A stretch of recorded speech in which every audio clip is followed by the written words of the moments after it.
first she aired it all out, now she's clapping back. This TikTok influencer, Sarah Kim, who recently made headlines for revealing the dynamics of her relationship with her husband Andrew, is back in the spotlight after posting a new video upon being MIA for a week, addressing the whole controversy surrounding her marriage. Sarah has now disabled her comments after she came out with a video defending her husband amid concerns about the type of man she married. We're talking millions of people have been shedding light on this, making TikToks about this, YouTube videos. For anyone who missed the beginning, last week Sarah Kim, a rising influencer with over 3 million followers, had everyone talking after she revealed on her podcast that she's juggling a full-time corporate job with a 2-hour commute on top of content creation, house chores, and being pregnant. All while her husband, Andrew, a pastor, barely contributes and spends pretty much all day chilling on the couch playing video games. And, might I add, also shades his own wife during his sermons. This led Andrew to become the center of a heated debate after fans expressed concern over Sarah's workload, while also pointing out that Andrew's financial contributions appeared minimal since he was working as a pastor. It was unclear whether his position at the church was salaried. That was until Andrew revealed himself on a podcast that he was actually making no money and seemed super nonchalant and chill about it.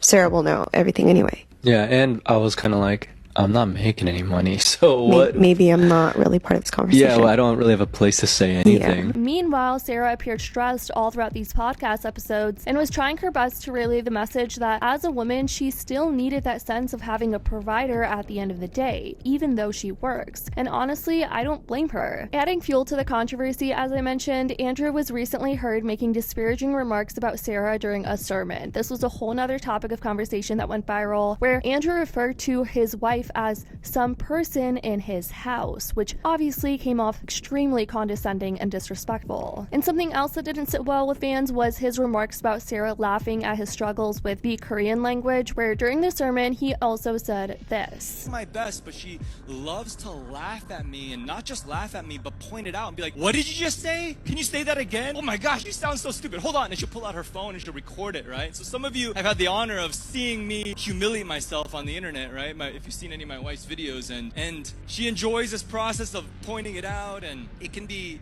difficult. It's cruel, right? What kind of cruel person does this? And that story has no resolution. I'm doomed. The comments were instantly met with backlash from Sarah's followers, who viewed them as belittling and exposing his true feelings about his relationship with Sarah. Many people have rallied to Sarah's defense, accusing Andrew of baby trapping her now that she is pregnant, and also being a quote-unquote useless husband. But now the tide seems to be swinging, as others are expressing little sympathy for Sarah, especially after this response video that she came out with almost 2 weeks later, where people are saying that she did this to herself, she brought this upon herself, and at this point she doesn't want to be saved. Before we get into her response video, I just want to point out that Sarah did end up turning off the comments, probably because she didn't want to deal with any more criticism about her marriage or the type of guy she's with, especially since she is pregnant now. But let's keep it a buck, that won't stop the internet from talking. People had a lot to say about her response over on Reddit, which we'll be getting into in a bit, and many people are finding it harder to feel sorry for her, calling this type of behavior pick-me, asking why she's choosing to wear rose-colored glasses, and defending his weaponized incompetence, which people feel only adds to the humiliation. Sarah went on to explain that when she was unemployed, Andrew stood by her side, and now that he's in between jobs, she was more than willing to do the same for him. I took this past week to unplug because my top priority is to protect the peace and the health of my family. But I'm aware of the situation, and I know that many of you come from a place of care, and so just wanted to take the opportunity to clarify some things. Andrew and I, from the very beginning, we have committed to being there for each other and supporting each other through anything and everything. And so even in the beginning of our marriage, I've had long periods of time where I didn't have a job, whether that was because I had quit a job or been impacted by mass layoffs, and Andrew was the one who had fully supported us through that. And so in the season where Andrew's in between jobs, I am more than happy to stand by him. And even through this transition, he did everything that he could to make sure that we're taken care of. Whether that's from picking up part-time jobs, freelance gigs, helping me with all the back end of my social media platforms, and along with finishing his master's. And right now, he's working a full-time job that he very much loves, which I love for him, and it's already come with so many blessings. And the biggest one being us being able to move into this house where we get to start our new family. About the joke that he told before starting his sermon, I want everyone to know that we have so much care and respect for one another, and especially because we both have public-facing platforms. For me, it'd be online, and then for him, it's the church. We have a system that we set in place quite some time ago where we will always run things by each other, especially if we're going to be talking about each other or showing each other. And Andrew simply would never say anything that I wouldn't already be aware of or something that I wouldn't like. She then praised Andrew, adding that he constantly pampers her, does the laundry, and takes care of her in many ways. And she also cleared up the misunderstanding about the whole ultrasound thing, saying that Andrew was there. He left briefly but met her at the appointment and ended up being present for the baby's first ultrasound. If I'm being completely honest here, this week has been filled with moments of frustration, grief, and sheer bafflement. But our current reality is this. Andrew and I are stepping into what is about to be one of the most beautiful chapters of our lives, as we are beyond excited for the arrival of our baby. We both work jobs that we love. We moved into this beautiful home that we get to start a new family, and we're also surrounded by the absolute best and most supportive friends and family,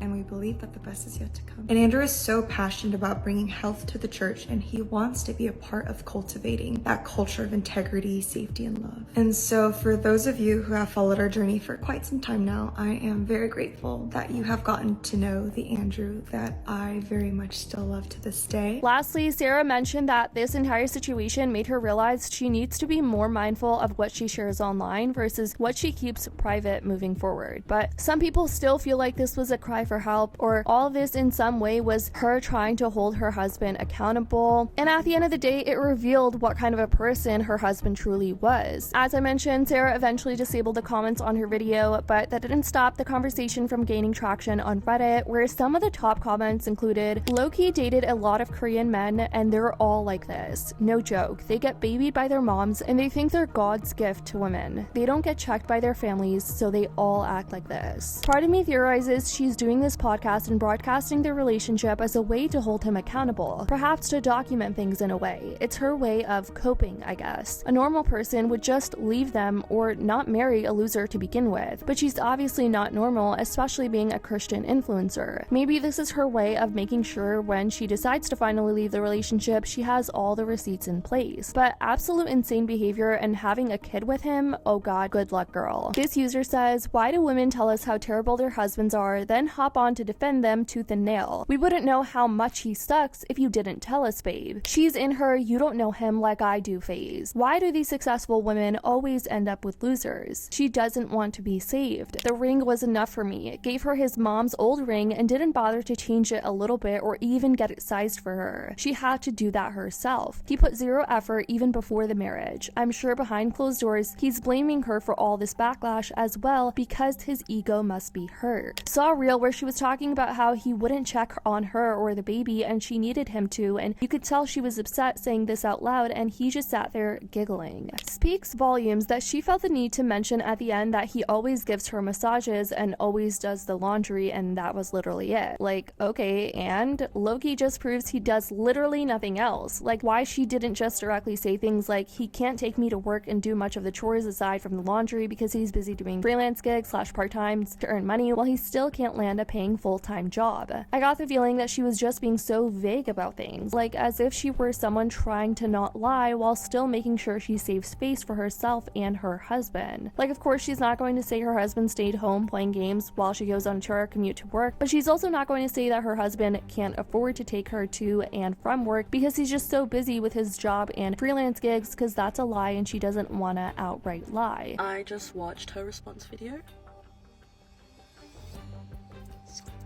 She is someone who does not want to be saved. Like, there is no speaking any sense to her. Like, I used to be in a relationship that I did not want to be saved in, and trust me, like, no matter who talks to her dad, her friend, her best friend, her mom, anyone, let alone us, she's she's not going to listen to anyone. In her mind, she has completely made up the decision that he is her forever. Not her ideal forever, like she said in the podcast, but definitely what she settled for in her mind. What I will say is, if you do not want your husband to be one of the most disliked people on TikTok, then don't make a whole podcast like that. Like, she was talking what it was like to be with someone else, sort of how life different would be, talking about all these little things he'd do that sound really bad. Like, of course your followers are going to support you, like they love you, like of course they're going to stand up for you in your comments. I just don't know what either of them was expecting when they were making that podcast and sitting there talking about all these things. But anyways, y'all, this has been the update to the whole Sarah Kim situation. I knew she was going to respond to this eventually because her recent videos have been getting millions of views and thousands upon thousands of people commenting about this. And of course, there were tons of people that were genuinely concerned for the type of marriage she's in. But let me know what you think about her response video and everything she had to say, as well as how people online are reacting to this. I would love to know your thoughts. I love you guys so much, and as always, I'll see y'all in the next video.